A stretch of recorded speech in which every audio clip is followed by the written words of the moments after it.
kids, welcome back to Teaching with Tania. It is officially Tecember Day 2. If you have not watched my Tecember Day 1, you might want to pause this video, go watch that video because I introduced this video. And basically I'm filming a whole series on small groups. So in that video, I went ahead and talked about what are small groups and why I use small groups. In this video, I'm talking about how to plan for small groups because let me tell you, it could be tedious at times planning for small groups on top of your whole group instruction. And if you teach multiple subjects, it can just be a lot. Trust me, I know. And as a fellow teacher here, I feel like as teammates, we all on the same educational team trying to do what's best for our students. And so I'm here to make it easier and simple for you guys. So let's get right into the video. Just see those sleigh bells jingling, ring, tingle, tingling. I'm on to lovely weather for a sleigh ride together with you. It's like snow is falling and friends are calling you. For small group instruction, I have tried to go ahead and target my student-specific needs at the time that best fits their needs. For example, you guys probably, at your school, you guys have already probably went ahead and did beginning of the year data. That's cool. We've now been in school for like 10, 11 weeks now. So now we're using our progress monitoring data to determine what our next action steps are for that student. The first thing I like to do is go ahead and identify the groups. Identify the groups that you want to have. Some teachers can handle 2, 3, 4, 5, 6 different groups, but I personally have learned from trial and error that I can only handle basically 3 groups at a time. 3 groups, knowing that, okay, to keep it consistent, which is also really key for to see the most progress, is make sure you're doing it consistently. Hopefully, given that a student is not absent and that they're there every day, because attendance can be a struggle sometimes for students. But making sure that whenever you say this group is going to meet, making sure that group meets whenever you say this group is going to meet. So I like to have a 3-group system. I have found this works the best for me in my classroom. Of course, do what I say with a grain of salt because you have to figure out what works best for you in your classroom. Before in the other video, I do small groups to basically move the data. Now there may be 2 other reasons why I use small group, but specifically talking about meeting their targeted needs. Python's group are the ones that are at grade level or above. Like those are the ones being challenged, and most of the time they can already go ahead and write, and I can give them higher rigorous content as opposed to I'm looking at my board here because it's literally right there. And then my bees or my honey, sometimes I split this group, depends on what I'm doing for that day, but I most of the time call them bees because these friends are yellow that have a lot of potential to be pushed to be green by the end of the school year. And then my red friends are like my chameleons that I'm trying to change from red to green.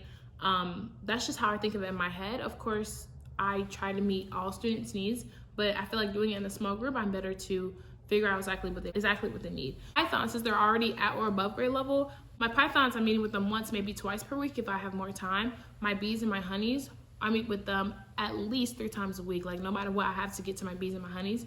And then my chameleons, my goal is to meet with a little of them every day, like have different touch points because those are the ones that need the most intervention.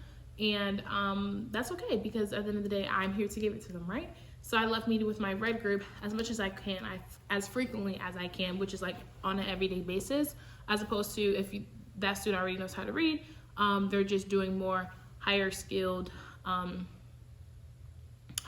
practice, especially practicing for our MCAP and things like that. So hopefully that makes sense, and that's how I like to format my groups. You can call them 1, 2s, or 3s, or however you would like to. Once you have identified the group and what students need to be in that group, teachers like to pick their group. Sometimes they let the computer generate the groups for them because there's this tool called Amplify that we use in my district where it tells you like how to group students. You can use that straight computer generated, but I know what my kids need the most, and so I like to go off of that somewhat. But then of course, if I know the student has the capabilities and can do better or need to be pulled back a little bit so they won't get frustrated, I like to live in that zone of proximal development so that they're not being pushed too much and that they get frustrated and hate reading. I also don't want them at the bottom of the zone because they don't feel like they're being challenged. But I do believe in productive struggle and that students, even though they may not be at that moment, they may need some help at that moment, with scaffolding and the extra supports, they'll be able to get there to meet their goals wherever that may be. So after you go ahead and identify your students and what group they need to be in, you also need to go ahead and pick a schedule. What works best for that student or that group? Does this group need most of your attention, a little of your attention, or they're doing your attention all the time? And of course, I feel like this has to be trained to go ahead and release control. And I feel like this is where student leadership comes in, having students aware of their own autonomy and realizing, okay, these are the things I need to get them during the small group. I also love to set timers so that students know they have this amount of time to get this done, this amount of time to get this done. And also it helps me as a teacher, like I have 12 minutes to meet with these 3 to 4 kids. I have 10 minutes to meet with these 4 or 5 group of kids, so that I'm meeting with everyone at the exact time they're supposed to, because trust me, like everything distracted me from filming this video. But like I was saying, it can be really difficult. I was getting frustrated when I wasn't getting to everything that I needed to, but it was because it takes trial and error, and also training your students and your students getting used to work independently or with little to no help. You have to train them and give them the tools needed to work independently all by themselves. So talk about what the other group is doing later on in the series as well. Now, when you're planning for small group, this is like the fun part. When you see, okay, this student needs help with decoding CVC words, or they don't know their vowels yet. This is why I love teaching 3rd grade, because it's like a catch-all grade. Like this is the point where you can see students separate basically between the students that do have the skills and can read, as opposed to the students that don't have the skills and cannot read. And so it's up to me to fill in those blanks to go ahead and make sure that they're on grade level, so that my goal is for everybody to be able to read by the end of the school year. Of course, especially at a 3rd grade reading level, but of course, some students have different developmental levels, so sometimes they're just not able to catch up that quickly. And I don't think that it's a knock on anybody, to be honest. It's just everybody grows at a different pace. I think it's important to push kids, but not like push them beyond their capabilities, to be honest.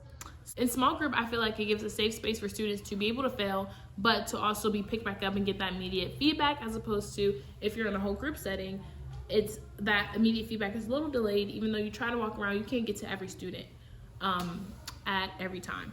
So when I'm planning for small groups, by the end of this, the student should be able to read fluently. Hopefully you guys can see it. So it starts off with the basics, like short A, short A, short A. But it also gives like skills and practice worksheets. And what I found last year was that we teach things out of context as teachers. And yes, you can teach a specific skill, but how can they identify that in their reading? So what I like about this worksheet is from pages 2 through 10, we're practicing just short A. We're seeing it, being able to type it out, being able to identify it, and then being able to come up with their own words that have short A in it. I also like this resource because they're also able to identify it in reading, whatever that skill is. If you guys want this resource down below, I'll definitely go ahead and link it for you guys. Just go ahead and comment if you want this skill. But it goes from short A, short A. Okay, so maybe this week we're working on our short A sounds. Our short vowel sounds. So it's A, E, I, O, U.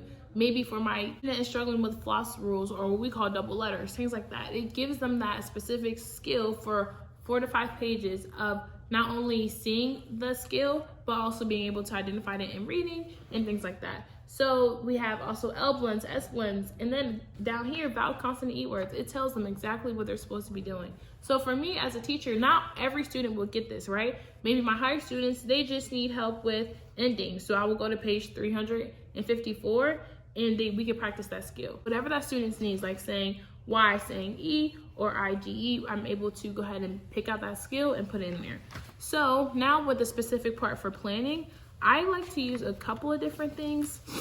And also, this may be like 10 to 15 minutes. It doesn't have to be anything elaborate. And I feel like a lot of teachers do not like doing small group because it is hard for them to manage all of it. And I also like to document this is exactly what we're doing. So I have 2 trackers here. Of course, you can make your own. I have these online and in their small group binders that I just keep and document. Oh, the student worked on this today, the student worked on this, because I know when I'm tracking their data, oh, this is what worked for this student, this did not work for this student. Or maybe we did this skill 2 weeks ago, but we need to go back and revisit it. So just starting off, this is like a simple planner. It has their NWF, which is like their nonsense word fluency sounds, on top of their oral reading fluency, which is like how many words per minute, and then the notes, the date I met with them, and things like that. So this is the regular tracker, like a regular tracker, anybody can go ahead and make that. And then as opposed to this one I made, my lead last year gave me this one, but I made this one myself because I like to practice a skill for like 2 weeks and then progress monitor. Also, Amplify allows us to progress monitor students that are 2 grade levels below every 2 weeks, and then once per month for students that are like 1 grade level below that we're trying to get on grade level as well. So no matter what, all of our students have a goal and they're trying to reach it, as opposed to here, we have the weeks. So on Monday, like for my any student in any group, if I'm working with them on, if I pick something from here, I see that, oh, when I was progress monitoring them, they didn't know their vowel teams. So E, EA, OA, O could say ooh or things like that. They were just tripping up on. Maybe they weren't taught that skill, so I can't expect them to know it when they get to a reading because they haven't been explicitly taught. And yes, I feel like explicit instruction is important, or they learn on their personalized learning platforms, but sometimes students just need that reassurance or like refresher, or what I like to call mini lessons. Like when I was in college, I learned that most students are not going to get things from the first teach, whether they need an explanation, or that's why it's important to go ahead and review what you taught the day before, because most of the time learning combines with each other. Well, unfortunately, we're not teaching robots. Fortunately, we're not teaching robots, so sometimes they just need a refresher, or they need you to sit right there and remind them that this sound makes this sound, or this vowel team makes this sound, things like that. So this is more for ELA, but you can also do small groups with math. If math is actually stacks on top of each other as well. Like if you can't multiply if you don't know how to add correctly. So before, for example, my students, and I'm not their math teacher, but I know they're learning multiplication and division right now. So multiplication is repeated addition. If you don't have your skills in addition solidified and you master that skill, then you need to go back and reteach it. So I know that she does small group, my partner does small group with adding subtraction, making sure that those students that needed extra practice in that skill because they were maybe absent, sick that day or whatever, they didn't learn it, then maybe they need to be taught that in small group. So this is just like an outline. Of course, make it however you want. But yes, for example, on Thursday we worked on architrave vowels, and then I can write that there. But also in that 10 minutes, I like to use competitions and things like that. I don't know if you guys have watched the last video, but in the last video, my students were like, small group was so much fun, because I try to make it fun no matter what level, skill, or standard we're learning. I want my students to be able to come and have fun. So for like the first 1 or 2 minutes, we're reviewing nonsense words. These words are something they get tested on, and it's on their tracker. So whatever they got for BOI, whatever PM is their progress monitoring, I'm able to go ahead and write that there. And then when we test for MOI in January, they should have met their goal. Now we'll also talk about goal setting later on, but this is just how you plan for small group. So what does your small group time look like? Like I said before, you can make it 15, 12, 10 minutes. I don't try to go below 10 minutes because it takes a minute for them to even get over there, but we'll talk about that as well later on. But it's important to have rotation times built in. That's another pro tip. Make sure you add and account for students having to get their materials and then come to small group. But for nonsense words, I like to do 12 to 15 minute small groups. So like the first 2 minutes are practicing nonsense words. Dot, rot, big, rhyme, deaf, because to be on grade level, my students know this, you have to be able to read 32 nonsense words in a minute. And at first I didn't like teaching reading this way, but I think it's really important that we're not having them memorize a lot of words. Instead, teaching their brains to decode the words, sounds of the words, as opposed to memorizing a bunch of words. Because what if that student gets to a word that they don't? What if a student gets to a word that they may not know? Then it's going to be hard because they didn't memorize that word. So things like that. I know everybody has different opinions and stuff on that as well, but we like to do nonsense words. So that's what we're doing for the month of December. And maybe they only got to 12 nonsense words in 1 minute, but their goal is 20. Of course, everybody started at different goals, but of course, to be on grade level, we all have a class goal. But everybody, maybe they started off at 5 at the beginning of the year, and their goal is now 15. Or they start off at 12, their goal is now 24.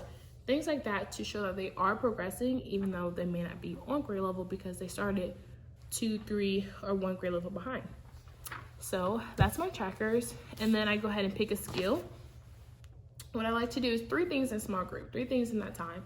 So I like to go ahead and do nonsense words and then focus on a phonics skill that they may need or that they're having trouble with, that group, or maybe even that person individually. Hey, you guys are working on reading silently for your oral reading practice, as opposed to everybody doing the same thing, if that makes sense. So maybe I pull all of my bees, honey, pythons, whatever, I pull that group, but then I know specifically in my head, I need to work on vowel teams and diphthongs with this student, and I need to work on ending blends and vowel consonant E words with this student, or soft G words and vowel teams with this student. So in my head, it's a lot to keep track of, but I feel like this is my secret sauce to teaching, to be honest. I actually did a video on that. Like, how are you getting your students motivated to meet their goals and to fill their gaps so that they can be successful? And with reading, like, everybody needs to learn how to read to be successful in life, even if they don't plan to go to college. What motivates me is they need to know how, when they go to the doctor's office, or read the sign, to even drive anywhere, to know what exit they're getting off of. Like, reading is such an important life skill, and I just don't take it for granted. And I need to make sure all my babies, all my students, I love them to death, and part of that is teaching them how to read. So like I said before, I like to do 3 things in that 12 to 15 minutes. Nonsense words, practice a phonics skill that they may be lacking, or a third thing I like to do is oral reading fluency. This is where we have the most fun, because guess what?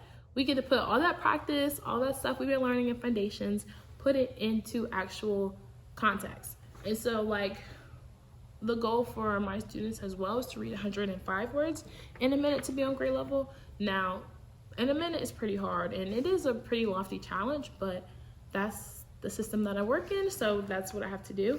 And so most of the time students were not taught to read fast. Like, if you're just reading automatically, you're not pushing against the clock. Like, you're not being hurry up to read fluently against the timer. So that's where I found that we need to practice that, right? And we have little timers, and sometimes I time them, sometimes their friends time them, or we read it a cold read, like a first read. And my lead this year just gave me a really good article about cold read versus warm read versus hot read. Like, at the beginning of the week, we test them. Okay, look, friend, you got to maybe 63 words this time, but you know your goal for MOY is 77 words in a minute.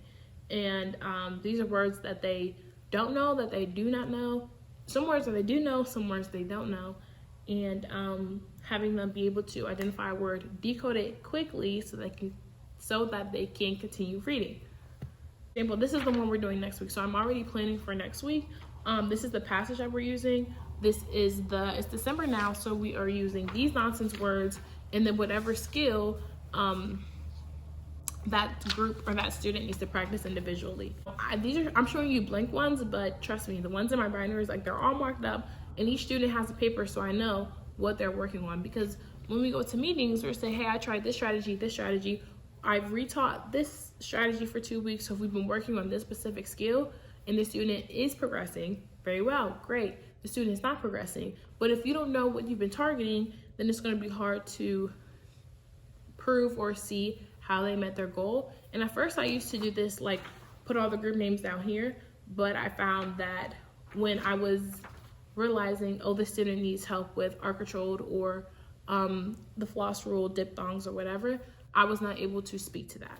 So now that each student has their own, and I have 36 students, it is a lot to keep track of, but I love planning for a small group because I know this is how I'm targeting this instruction this week. It may even be review or the same thing that we did the week before for that student, but if that's what they need help in, that's what they need help in. And so that's how I like to do targeted instruction small group when I'm planning. But when I am doing whole group as a class, I'm legally responsible for the 3rd grade content, so I have to teach it, even though I do like to differentiate and scaffold for students, especially the ones with IEPs. I go ahead and meet with them. So now we're switching gears into whole group. I have my students in the desk, and so if I have my students in groups, or I usually try to have the ones that I know I need to touch base on, like, every lesson right beside me, because proximity is really important. Maybe a student is not getting their work done because they know you're halfway across the room and you're not going to come and check on them. I like to walk around my room, especially when I'm giving out lessons. So can have a group at this table right here. If you haven't checked out my classroom tour video, go ahead and check that out, because I have a back table where my lead can pull, or have a table right by my desk where I can say, hey, I need 1, 2, and 3 friends to come here, because I know they may need some sentence starters, they may need accommodations or modifications to the lesson. that I can't give to everybody, but I can give to these students. So pulling them quickly if they're struggling or if they were absent the day before. Like just being able to pull a small group and know that when I have a small group, you cannot come and talk to me, because that's another different way of implementation. When you're with a group, sometimes it's like, Miss Brown, like they're continuing calling her name, but you have to teach them again to not do that and also plan accordingly. I don't like to pull small group every day for instruction as opposed to when I'm doing targeted instruction. But if I know that this is a skill that that person is lacking or that they missed, maybe they just need a quick refresher of how to do it real quick, and then they're able to be successful for the rest of the lesson. Or maybe they just need you sitting right here, if it's a rough day for that friend, to walk them step by step. And that's more like one-on-one, not like small group per se. But I think I'm done enough talking. That's how I plan for small group daily. I also, one last thing, I also like to have slides on the board so that students know where they are at. For example, if I am meeting with my Python's B pocket chart, because I'm able to go ahead and take student names out that may need to be moved over to that group for the day, or every day you can check this and students can see what group they're in, and they don't have to keep asking, Miss Brown, what group am I in? Because it's already here and it's easy to mix and match and put students based off of the targeted instruction that they may need for that day. And that's what group I will pull. And then Chameleon, so some days I like to have that on the board along with the timer. Or sometimes I meet with the B's, Pythons, and then Chameleon. So it depends on what order it is or what we're doing for that day, what skills I need to practice. Or maybe we had an assembly the day before and I didn't get to meet with this group today, but I know these are the students that I specifically need to target, then I will just go ahead and pull them. Last but not least, I am going to show you how I group my students, and so that they know what group they're in and what that group should be doing at every moment. Because if I'm with a group and I see someone doing what they're not supposed to do at their seat work, I can go ahead and say, hey, we're supposed to be doing this. Look at the board. Where's your group at? Are you doing seat work? Are you doing a personalized learning time? Are you doing your worksheet? Things like that. But we'll continue this conversation for sure. Comment down below how you implement small groups in your classroom. And I'm going to pause right here because I could talk about this all day long. But thank you guys so much for watching, and I'll see you guys in my next video. Peace.